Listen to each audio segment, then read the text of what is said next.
एक गांव में जशवंत अपने परिवार के साथ रहता है। उसके परिवार में उसकी पत्नी कविता और बेटा रिंकू है। जशवंत बहुत गरीब है। वो मेहनत मजदूरी करके ही अपने परिवार का पेट पालता है। सावन का महीना है, तेज बारिश पड़ रही है। जशवंत अपनी झोपड़ी में बैठा है। उसकी पत्नी कविता अंगीठी पर रोटी बना रही है। रिंकू भी वहीं बैठकर बारिश की बूंदों को अपने हाथ पर लेकर खुश हो रहा है। बारिश रुकने का नाम ही नहीं ले रही और इसकी वजह से काम भी बंद हो गया। घर में आटा भी खत्म हो गया है। रिंकू, तेरी सरिता बुआ आ जाएगी। अरे वाह पापा, सच में बुआ जी तो मेरे लिए खिलौने भी लाएंगी। कब आएंगी दीदी? रक्षाबंधन आ रहा है तो राखी तो बांधने आएंगी ना। कंगाली में आटा गीला। क्या हुआ, तुम ऐसे क्यों नाक मुंह चढ़ा रही हो? और क्या करूं मैं, घर में सिर्फ 2 समय का आटा बचा है। बहन बेटी को कुछ तो देना पड़ता ही है ना। वो हमारे लिए इतना लाती है और हम उन्हें कुछ नहीं दे पाते। हाँ, तुम तो सही कहती हो। ना दाम है और ना घर में आम है। लेकिन तुम फिक्र मत करो, मैं कोई ना कोई जुगाड़ करता हूँ। भूखे थोड़ी मरना है। हमारे पास क्या है, हम क्या करेंगे? तुम रुको, मैं अभी बाहर जाकर कुछ काम देख कर आता हूँ। बहुत बारिश है, आप रहने दो। बीमार पड़ गए तो दवाई के पैसे भी घर में नहीं है। तुम मुझे प्लास्टिक का एक थैला दे दो, मैं उससे सिर ढककर चला जाऊंगा। कविता ने जशवंत को प्लास्टिक का एक थैला लाकर दे दिया। जशवंत ने उसे अपने सिर पर रखा और बारिश में ही बाहर निकल गया। गांव से शहर जाने वाली सड़क पर लाला की दुकान है। लाला घर का राशन और त्योहारों के समय पर उनसे जुड़ा हुआ सामान बेचता है। जशवंत भी लाला की दुकान के आगे जाकर रुक गया। नमस्कार लाला जी, काम धंधा कैसा चल रहा है? अरे सारा काम तो इस बारिश ने चौपट कर दिया है। आपके पास तो पक्की दुकान है, फिर बारिश ने क्या बिगाड़ा है आपका?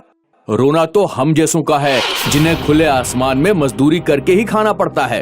अरे भैया, मैं ही तो छत के नीचे बैठा हूँ, लेकिन ग्राहक को तो बारिश में ही आना होगा ना। हाँ, बात तो सही है। अच्छा, तुम एक काम करोगे?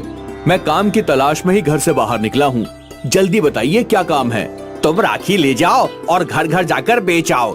इसमें सबका फायदा हो जाएगा। इसमें सबका फायदा कैसे होगा?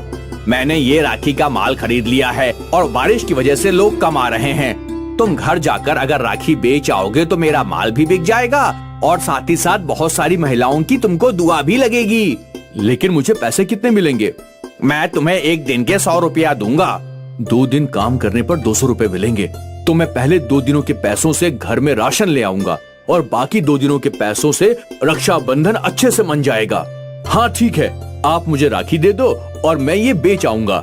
राखी तो तुझे जितनी चाहिए उतनी मिल जाएगी, लेकिन तुझे कुछ ना कुछ रकम जमा करानी होगी। लाला जी, ऐसा क्यों कर रहे हैं आप? मैं क्या आपका माल लेकर भाग जाऊंगा? देख भाई, बात भागने की नहीं होती, बिजनेस बिजनेस होता है।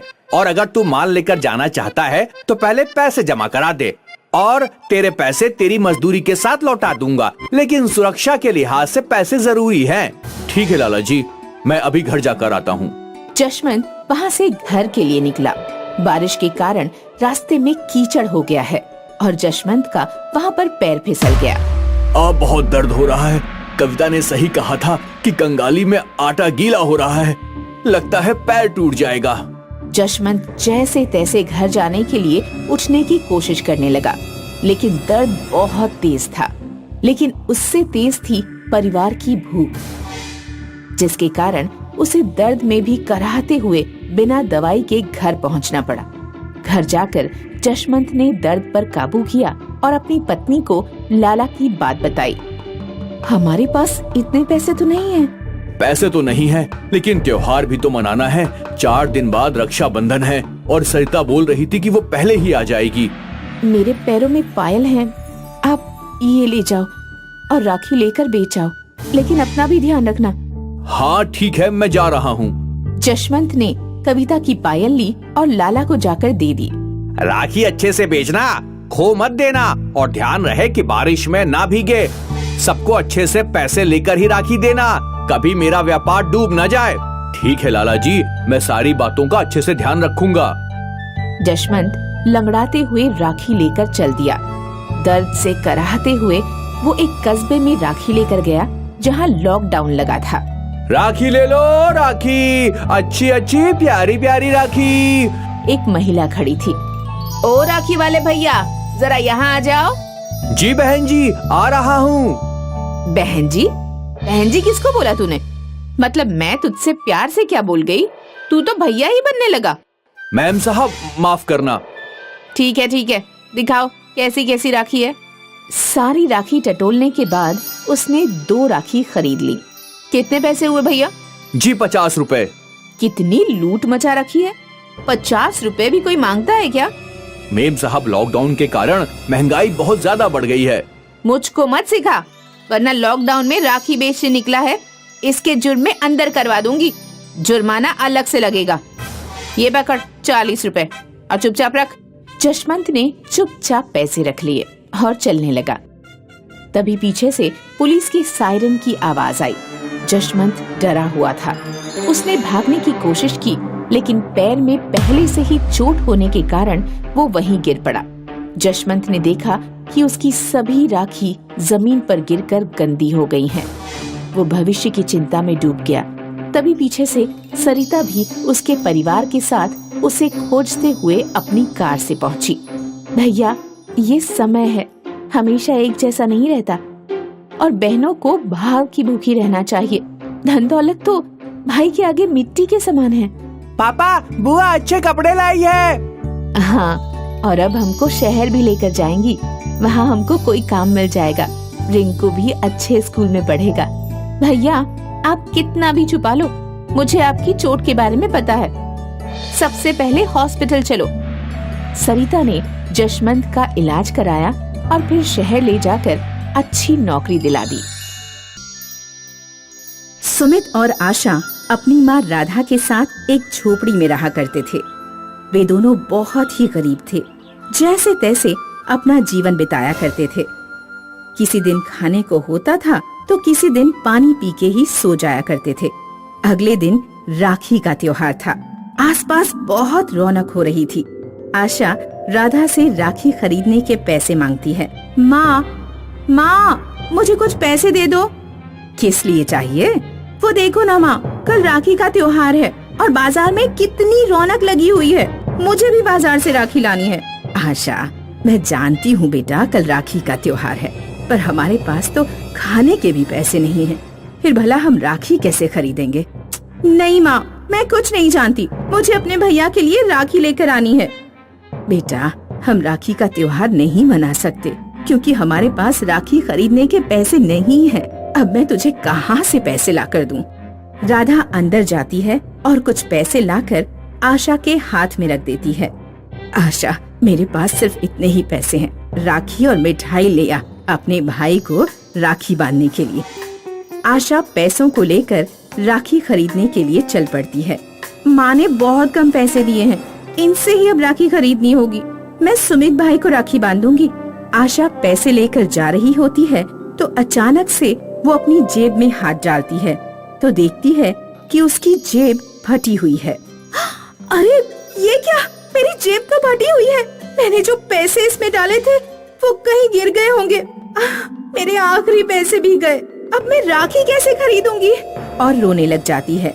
रोते रोते वो एक पेड़ के नीचे बैठ जाती है। तभी अचानक से बहुत तेज हवा चलती है। अरे बाप रे, ये क्या, इतनी तेज हवा कैसे चलने लगी? मैं तो अभी घर भी नहीं पहुंची। तभी पेड़ पर से कुछ गिरता है। आशा हड़बड़ा कर उठ जाती है और वो हड़बड़ा कर देखती है कि वहाँ एक राखी होती है। ये राखी कहाँ से आई? मैंने तो राखी की उम्मीद ही छोड़ दी थी। ये राखी किसकी होगी? यहाँ तो आसपास कोई भी नहीं दिख रहा। चलो, इसे ले जाकर मैं सुमित भाई को दिखाती हूँ। आशा उस राखी को लेकर घर पहुँचती है। माँ, देखो मुझे क्या मिला। ले आई राखी? हाँ माँ, और अपनी राखी माँ को दिखाती है। मैंने तो तुझे थोड़े से पैसे दिए थे, उन पैसों में इतनी महंगी राखी तुझे कहाँ से मिल गई? ये तो बहुत प्यारी राखी है, एकदम चमकीली सोने की तरह। आशा, तू मेरे लिए कितनी प्यारी राखी लेकर आई है। मुझे माफ करना माँ, मैंने तुम्हारे दिए हुए पैसे जेब में डाले थे, पर मेरी जेब फटी हुई थी। वो पैसे मुझसे खो गए और मैं उदास होकर पेड़ के नीचे बैठ गई। जहाँ पर मुझे ये राखी मिली। कोई बात नहीं बेटा, इसमें तुम्हारी कोई गलती नहीं। अब तुम्हें ये राखी मिली है तो तुम यही राखी सुमित को बांध देना। आशा राखी लेकर उसे एक डिब्बे में रख देती है। माँ, मैं ये राखी संभाल कर इस डिब्बे में रख रही हूँ। कल राखी का त्योहार है ना, मैं इसी राखी को सुमित भाई के बांध दूंगी। आशा सोने चली जाती है। जब सुबह उठकर देखती है, अरे ये डब्बा इतना क्यों चमक रहा है? आशा ने राखी रखी थी ना? आशा, देख तो जरा। आशा डिब्बे में से राखी निकालती है तो देखती है कि डिब्बा सोने का हो गया है। माँ, मैंने तो ये राखी लकड़ी के डिब्बे में रखी थी, ये सोने का डिब्बा कैसे हो गया? चल, ये सब छोड़ और राखी बांध दे सुमित को। आशा उस राखी को एक प्लेट में रखकर उसमें कुमकुम और चावल रखती है। थोड़ी देर में देखती है कि जिस प्लेट में उसने राखी रखी थी वो भी सोने की हो जाती है। माँ देखो, प्लेट भी सोने की हो गई। मुझे तो ये कोई जादुई राखी लग रही है। ये जिसमें भी रखी जाती है वो चीज सोने की हो जाती है। राधा को अपनी आँखों पर विश्वास नहीं होता और वो एक चम्मच लेकर आती है। जैसे ही वो चम्मच से राखी को छूती है, चम्मच सोने का हो जाता है। अरे, ये राखी तो सच में ही जादुई है। इस राखी से जो भी चीज टच होती है सोने की हो जाती है। जादुई राखी से तो हम अपने घर की हालत सुधार सकते हैं। माँ, फिर मैं कौन सी राखी सुमित भैया को बांधूंगी? चल मेरे साथ, मैं तुझे राखी दिलाती हूँ। राधा सोने की चम्मच लेकर आशा के साथ चल देती है और वहाँ पर एक सुनार के पास सोने की चम्मच को बेच देती है और उससे मिले पैसों को आशा को देकर कहती है, आशा, इन पैसों से तू सुमित के लिए राखी खरीद ले। आशा पैसे ले लेती है और एक सुंदर सी राखी खरीदकर सुमित को बांध देती है। दोनों बहुत खुश होते हैं। वहीं दूसरी ओर राधा राखी से बने सोने के बर्तनों को बेचकर घर की हालत में सुधार लाती है। सब हंसी खुशी रह रहे होते हैं। सुमित का एक पड़ोसी लड़का राजेश ये सब देखकर हैरान हो जाता है और अपने पापा से कहता है, पापा देखो ना, सुमित के तो वारे न्यारे हो गए हैं। कल तक तो इनके पास खाने को भी नहीं था और आज देखो कैसे बन ठन कर घूम रहे हैं। इसके पीछे कुछ तो राज जरूर है। पापा, तू चिंता मत कर बेटा, मैं पता लगाता हूँ अभी। राजेश के पिता चुपचाप सुमित के घर इस बात का पता लगाने के लिए पहुंच जाते हैं। यहाँ पर तो ऐसा कुछ भी नहीं है। ये अमीर होते जा रहे हैं। आखिर इसकी वजह क्या है, इस बात का तो पता ही नहीं लग रहा। तभी उसकी नजर उस राखी पर पड़ती है जो दूर से ही चमचमा रही होती है। ये क्या चीज चमचमा रही है? कहीं यही वो चीज तो नहीं जिससे सुमित का परिवार अमीर होता जा रहा है और इनके हालातों में सुधार होता जा रहा है। राजेश के पिता उस राखी की तरफ बढ़ते हैं और जैसे ही वो उसे उठाकर मेज पर रखते हैं, मेज सोने की हो जाती है।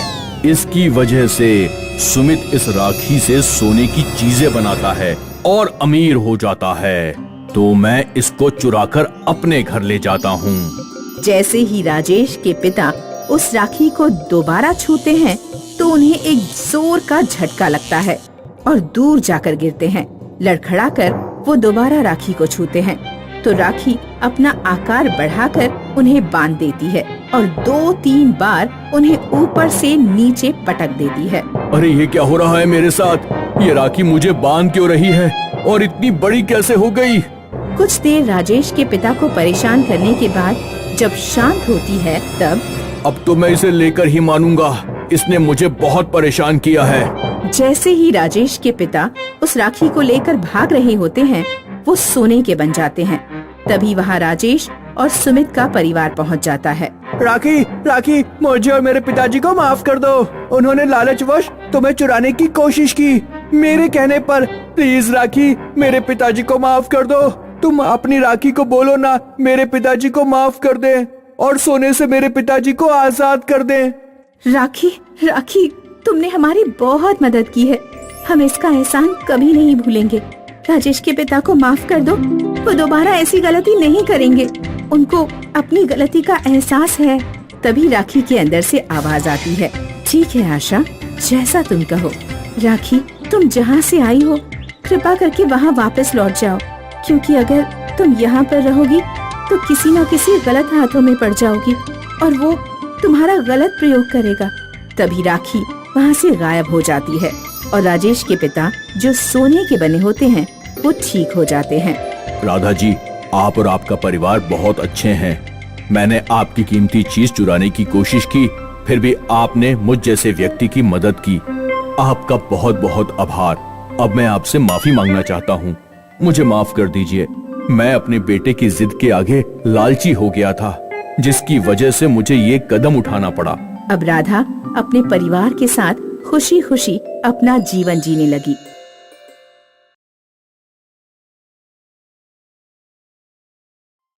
एक बार की बात है, एक बड़े से शहर में एक छोटा सा गरीब परिवार रहता था।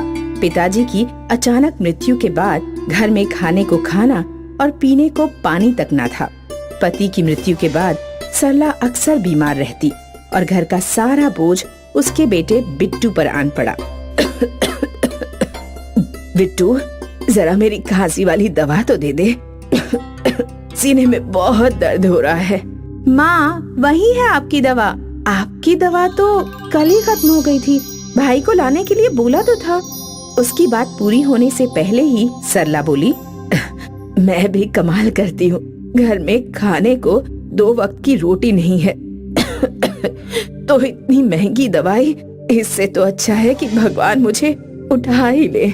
कि तभी बिट्टू घर आ जाता है। ये कैसी बातें कर रही हो माँ? कुछ भी बोलती हो। ये लो, ले आया मैं दवाई। अगर ऐसी बातें फिर से मुंह से निकाली ना तो गुड़िया के हाथ से बनी दाल खानी पड़ेगी। हाँ भैया, कितने बुरे हो तुम। और तीनों हंस पड़ते हैं। उस दिन की रात को, भैया नौकरी का कुछ इंतजाम हुआ?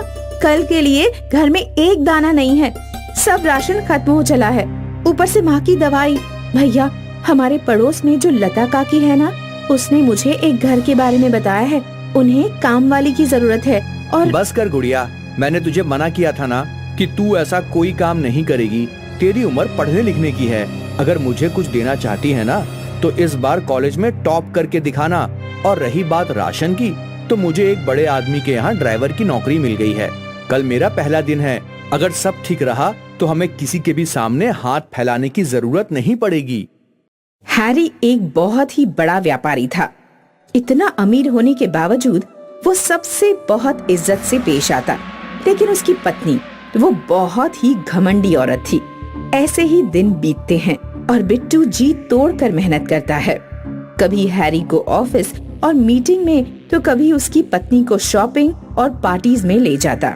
कभी कभी तो उसे दोपहर का खाना खाने तक का टाइम नहीं मिल पाता। फिर एक दिन, माँ, ये देखो कैसी बनी है। गुड़िया राखी दिखाते हुए बोली, ये तो बहुत ही सुंदर है। भैया के लिए अपने हाथ से राखी बना रही हूँ। भैया को पसंद तो आएगी ना माँ? अरे पगली, इतने प्यार से बनाएगी तो कैसे पसंद नहीं आएगी। और वैसे भी कीमत तो प्यार की होती है, उपहार की नहीं। माँ, तुम भैया को मत बताना। मुझे अपने हाथ से बनी राखी उन्हें पहनाकर उनका चेहरा देखना है। कहते ही छुटकी वहाँ से हंसती हुई चली जाती है। मगर उसकी माँ के चेहरे पर एक अजीब सी घबराहट आन पड़ती है। जब शाम को बिट्टू घर आता है, तब, आ गया बिट्टू, कैसा रहा आज का दिन? आजा मेरे पास बैठ जा। रोज जैसा ही था माँ, बहुत थक गया हूँ। साहब तो बहुत अच्छे हैं, लेकिन उनकी बीवी, वो तो मुझसे अपने शॉपिंग बैग्स तक उठवाती है। अरे गुड़िया, जरा पानी पिला दे। मुझे तुझसे एक जरूरी बात करनी है। क्या हुआ माँ? सब ठीक तो है ना?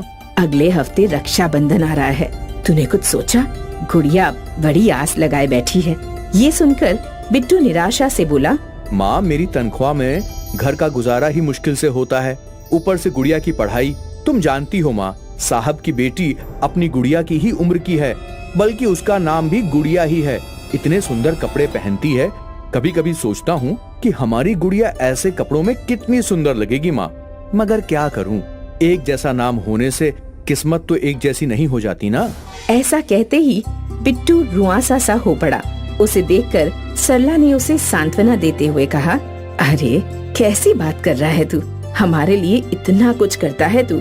मैं तो बस यूं ही बोल रही थी, वरना गुड़िया तो समझदार है, तू चिंता मत कर। इतने में ही गुड़िया आ जाती है। ये लीजिए भैया पानी। सरला की बात सुनकर बिट्टू अगले ही दिन अपने मालिक से बात करने का प्लान बनाता है। साहब, आपसे जरा मदद चाहिए थी मुझे। हाँ जी पुत्र जी, बोलो, how can I help you जी? साहब, रक्षाबंधन आ रहा है, घर में एक छोटी बहन भी है, उसे एक सुंदर सी ड्रेस दिलवाने का मन था, क्या कुछ पैसे मिल सकते हैं? ओ जी पुत्र जी, मैंने आपको पहले ही बोला था कि नो उधारी नो बोनस। पर साहब देखो पुत्र जी, अगर आपको काम करना है ना तो ऐसे ही करना होगा, नहीं तो कोई और नौकरी ढूंढ लो। कहकर हैरी वहाँ से चला जाता है और बिट्टू वहीं पर हताश हुआ खड़ा रह जाता है। उसके बाद बिट्टू मालकिन के पास जाता है। मेम साहब। यस बिट्टू, दसो जी। मेम साहब, वो रक्षाबंधन आ रहा है ना, मेरी एक छोटी बहन है, बिल्कुल आपकी गुड़िया जैसी, उसका नाम भी गुड़िया ही है, उसके लिए गिफ्ट लेना चाहता था, आप क्या मुझे कुछ उधार दे सकती हैं? देखो बिट्टू, ये पैसे का लेन देन तुम अपने साहब के साथ ही समझा करो। चलो ऐसा करो, अब ये ड्रेस ले जाओ। कहते हुए वो बिट्टू को एक फटी पुरानी फ्रॉक दे देती है। लेकिन ये तो फटी हुई है। अब तुम क्या चाहते हो, मैं गुड़िया दी न्यू ड्रेस उठा के दे दूं? हैं? नाना मेम साहब, मुझे माफ कर दीजिए। बिट्टू को उनका व्यवहार देखकर बहुत बुरा लगा, मगर उसने भी ठान लिया था कि अपनी गुड़िया के लिए सबसे सुंदर ड्रेस लेकर आएगा। फिर बिट्टू ने एक दुकान से सजावट का सामान और कुछ कपड़े लेकर घर आ पहुंचा। माँ, देखो माँ, मैं गुड़िया के लिए एक फ्रॉक लेकर आया हूँ, मगर माँ ये फ्रॉक जगह जगह से फटी हुई है, हम इस कपड़े से इसको ठीक कर सकते हैं ना माँ? उसकी आंखों में चमक देखकर सरला की आंखों में आंसू आ गए।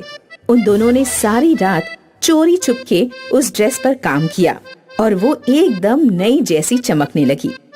4 दिन बाद रक्षाबंधन था। गुड़िया की बनी राखी और बिट्टू की बनी ड्रेस दोनों एकदम तैयार थे। 4 दिन बाद गुड़िया थाली लेकर खड़ी हुई टीका लगाती है। ये देखिए भैया, मैंने आपके लिए अपने हाथ से राखी बनाई, कैसी लगी आपको? बहुत सुंदर है गुड़िया, बिल्कुल तेरे जैसी। और ये देख, मैं तेरे लिए क्या लाया हूँ। बिट्टू ने गुड़िया को एक गिफ्ट दिया। गिफ्ट खोलते ही गुड़िया नई ड्रेस देखकर उछल पड़ी। भैया, नई फ्रॉक, ये तो काफी महंगी होगी ना? अरे तेरी इस खुशी के लिए तो ऐसी 1000 फ्रॉक कुर्बान कर दूं। मुझे माफ कर दे गुड़िया। माँ, क्या हुआ? आप क्यों माफी मांग रहे हो? जो फर्ज मेरा और तेरे बाबूजी का था वो बिट्टू निभा रहा है। बिट्टू का मन था कि तेरे लिए एक नई ड्रेस लाए, मगर मैं उतना भी नहीं कर पाई। माँ, ये मेरी जिंदगी का सबसे सुंदर तोहफा है, और आप ही ने तो कहा था ना कि कीमत प्यार की होती है, उपहार की नहीं। और भैया, मैं भी आपके लिए एक तोहफा लाई हूँ। कहते ही गुड़िया अपना रिपोर्ट कार्ड दिखाती है। मैं कॉलेज में फर्स्ट आई हूँ, अब मेरी अगले साल की फीस माफ कर दी जाएगी। ये सुनते ही सारा परिवार खुशी से झूम उठा। बिट्टू और गुड़िया एक बात तो अच्छे से समझ जाते हैं कि अमीरी की चकाचौंध में वो बात नहीं जो अपनों के प्यार में है।